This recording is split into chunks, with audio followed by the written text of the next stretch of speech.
രാഷ്ട്രീയ താല്പര്യത്തിലുള്ള അന്വേഷണം നടത്തുന്നുണ്ടോ നിങ്ങൾ? പോലീസുമായി ബന്ധപ്പെട്ട് ഉന്നയിക്കപ്പെട്ട ആരോപണങ്ങളിൽ ഒരു അന്വേഷണ റിപ്പോർട്ട് നിങ്ങൾക്ക് മുന്നിൽ എത്തിയോ ശ്രീ കെ ടി കുഞ്ഞിക്കണ്ണൻ? അതിനു മുമ്പ് എങ്ങനെയാണ് നിങ്ങൾ ഒരു കൺക്ലൂഷനിലേക്ക് എത്തുന്നത്? പോലീസിനെതിരെ ഒരു ആരോപണം വരുമ്പോൾ നിങ്ങൾ എന്തിനാണ് പ്രതിരോധിക്കുന്നത്? അത് അന്വേഷിക്കുകയല്ലേ വേണ്ടത്? അല്ല സ്മൃതി, കേരളം ഭരിക്കുന്ന ഇടതുപക്ഷ ജനാധിപത്യ മുന്നണിയാണ്. ആ ഇടതുപക്ഷ മുന്നണിയെ നയിക്കുന്ന പാർട്ടിയുടെ പ്രതിനിധിയായിട്ടാണ് ഞാനിവിടെ വന്നിരിക്കുന്നത്. അപ്പോൾ തീർച്ചയായിട്ടും ഇടതുപക്ഷ ജനാധിപത്യ മുന്നണി ഗവൺമെൻറ് കീഴിൽ ആഭ്യന്തര വകുപ്പ് എന്തെങ്കിലും നിയമവിരുദ്ധമായ പ്രവർത്തനങ്ങൾക്ക് ഉണ്ടോ എന്നുള്ളതാണല്ലോ നമ്മൾ പരിശോധിക്കേണ്ടത്. നിയമവിരുദ്ധമായ പ്രവർത്തനങ്ങളെ നിയമപാലനത്തിന് ശ്രമിക്കുമ്പോൾ നിയമവിരുദ്ധ പ്രവർത്തനം നടത്തുന്ന, രാജ്യദ്രോഹമാനങ്ങളുള്ള നിയമവിരുദ്ധ പ്രവർത്തനം നടക്കുന്ന കള്ളക്കടത്ത് സംഘടനകൾക്ക് വേണ്ടി ഒരാൾ വക്കീലായി വന്നാൽ, ഒരാൾ അതിൻ്റെ വക്താവായി വന്നാൽ അയാൾ പറയുന്ന കാര്യങ്ങൾ ശരിയല്ല എന്ന് ആഭ്യന്തര വകുപ്പിൻ്റെ ചുമതലയുള്ള മുഖ്യമന്ത്രി വ്യക്തമാക്കിയിരിക്കുകയാണ്. നിങ്ങൾക്കിപ്പോൾ എന്താ വേണ്ടത്? നിങ്ങളെല്ലാ അർത്ഥത്തിലും എന്താണ്, അത് ശരിയാണോ ഇത് ശരിയാണോ എന്നല്ല ചോദിക്കേണ്ടത്. ഈ രാജ്യത്തിൻ്റെ പൊതു താല്പര്യത്തിൽ നിന്ന് ഈ വിഷയം ചർച്ച ചെയ്യാൻ നിങ്ങൾ തയ്യാറാകണം. രാജ്യത്തിൻ്റെ താല്പര്യം മാറ്റി നിർത്തിയിട്ട് നിങ്ങളെന്താണ് അൻവർ എന്ന കരൂരെ വെച്ചിട്ട് CPM വെട്ടിക്കളയാന്ന് വിചാരിക്കുന്നുണ്ടോ? അങ്ങനെ വെട്ടാനൊന്നും പറ്റില്ല. അൻവറിൻ്റെ താല്പര്യം എന്താണ്? അൻവറിൻ്റെ പിറകിലുള്ളത് എന്താണ്? അൻവർ ഉന്നയിക്കുന്ന ന്യായം RSS മേധാവിയെ ADGP കണ്ടു, അത് അന്വേഷിക്കേണ്ട കാര്യമാണ്. അത് കൃത്യമായ ഒരു ആരോപണമാണ്. അത് ഗൗരവത്തോടു കൂടി തന്നെ കണ്ടിട്ടുണ്ട്.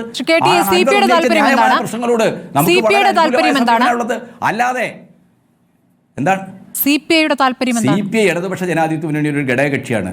ന്യായമായ ഒരു ആവശ്യമാണ് CPI ഉന്നയിച്ചിരിക്കുന്നത്. ഇടതുപക്ഷ മുന്നണി കൺവീനർ തന്നെ അത് വ്യക്തമാക്കിയല്ലോ. ഈ ന്യായമായ ആവശ്യത്തിലേക്ക് ഇടയ്ക്കിടയ്ക്ക് മുഖ്യമന്ത്രിയെ കാണുകയും യോഗങ്ങളിൽ കാര്യങ്ങൾ അവതരിപ്പിക്കുകയും ചെയ്തിട്ട് അവർ നാണം കെട്ട് നിൽക്കുകയാണല്ലോ. അതെന്തുകൊണ്ടാണ്? അവരൊരു നാണവും കെട്ടിട്ടില്ല. ഒരു മുന്നണി പ്രവർത്തനത്തിന്റെ ജനാധിപത്യപരമായ പ്രക്രിയയും നടപടിക്രമങ്ങളും അറിയാത്തവരാണ് ഇത്തരം കാര്യങ്ങൾ ആരോപിക്കുന്നത്.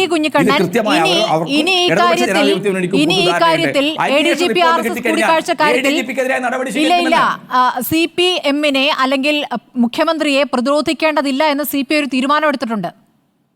താങ്കൾ അറിഞ്ഞില്ലേ? എനിക്കറിയില്ല, ആ തീരുമാനം എനിക്കറിയില്ല. തീരുമാനമാണ്, ആ ആവശ്യം ന്യായമാണെന്നാണ് ഞങ്ങൾ കാണുന്നത്. അൻവർ ഉന്നയിച്ചതും CPI ഉന്നയിച്ചതും പൊതുവെ കേരളം ആഗ്രഹിക്കുന്നതും ADGP RSS കൂടിക്കാഴ്ച ഉണ്ടായിട്ടുണ്ടോ, അതിൽ എന്ത് താല്പര്യത്തിന് വേണ്ടിയാണ്,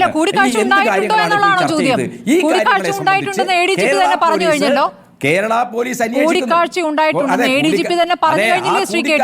എന്തിനു വേണ്ടി? എന്റെ സ്മൃതി ആ കൂടിക്കാഴ്ച എന്തിനു വേണ്ടിയായിരുന്നുള്ള കാര്യമാണ് അന്വേഷിക്കുന്നത്. ആ റിപ്പോർട്ടിൻ്റെ അടിസ്ഥാനത്തിൽ നടപടികളിലേക്ക് പോകും. ഈ കാര്യത്തിൽ സ്മൃതി വ്യാകുലപ്പെടേണ്ട. ഇടതുപക്ഷ ജനാധിപത്യ മുന്നണി RSSുമായിട്ട് സന്ധി ചെയ്യുന്ന, RSSന്റെ ഇംഗിതമനുസരിച്ച് എന്തെങ്കിലും പ്രവർത്തനങ്ങൾക്ക് ഇവിടെ ഗൂഢാലോചനപരമായി ഏതെങ്കിലും ഉദ്യോഗസ്ഥർ നീങ്ങിയിട്ടുണ്ടെങ്കിൽ അവരെ വെറുതെ വിടില്ല. അത്തരം ഗൂഢാലോചനപരമായ ഉപജാപങ്ങൾക്ക് ഉന്നത പോലീസ് ഉദ്യോഗസ്ഥന്മാർ, നിയമപാലന രംഗത്തിന്റെ ഉന്നത ഉത്തരവാദിത്തമുള്ള ആളുകൾ പോയിട്ടുണ്ടെങ്കിൽ അവരെ വെറുതെ വിടില്ല.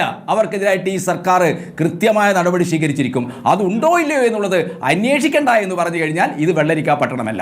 ഒരു നിയമപാലനത്തിന്റെ സാധാരണ നടപടിക്രമം മാത്രമാണ് അന്വേഷണം. ആ അന്വേഷണ റിപ്പോർട്ടിന്റെ അടിസ്ഥാനത്തിൽ നടപടി സ്വീകരിക്കുമെന്ന് ഇടതുപക്ഷ ജനാധിപത്യ രാഷ്ട്രീയ നിലപാട് പറയാൻ DGPയുടെ റിപ്പോർട്ട് കിട്ടണം.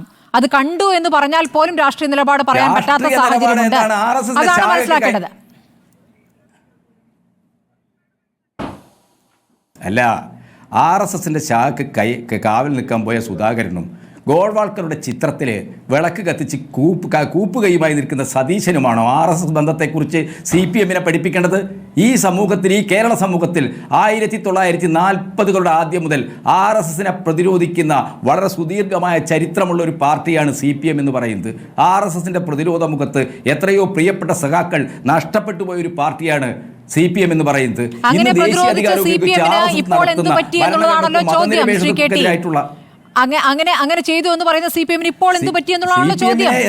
എന്തോ പറ്റിയിട്ടുണ്ട് എന്ന് വരുത്തി തീർക്കണ്ട. അല്ല, ഇപ്പോൾ അങ്ങനെ എന്തോ പറ്റിയെന്ന് നിങ്ങൾ വരുത്തി തീർക്കണ്ട. കേരളത്തിലെ ജനങ്ങൾക്ക് CPM-നെ അറിയാം. CPM-ന്റെ പോളിറ്റ് ബ്യൂറോ അംഗമായ കേരളത്തിലെ മുഖ്യമന്ത്രിയായ പിണറായി വിജയൻ ആരാണെന്നറിയാം. അവരൊന്നും RSSുമായി സന്ധി ചെയ്യുമെന്നുള്ളൊരു നറേഷൻ ഉണ്ടാക്കാൻ നിങ്ങൾ പഠിച്ച പണി 18 നോക്കിയാലും അതൊന്നും കേരളീയ സമൂഹത്തിൽ ഏശാൻ പോകുന്നില്ല. ജമാഅത്തെ ഇസ്ലാമി തൊട്ട് ഇവിടുത്തെ UDF-ലെ കക്ഷികൾ വരെ മറഞ്ഞു തിരിഞ്ഞു നടത്തിയാൽ അതൊന്നും നടക്കാൻ പോകുന്നില്ല. ജനങ്ങൾക്ക് കാര്യങ്ങൾ മനസ്സിലാവും.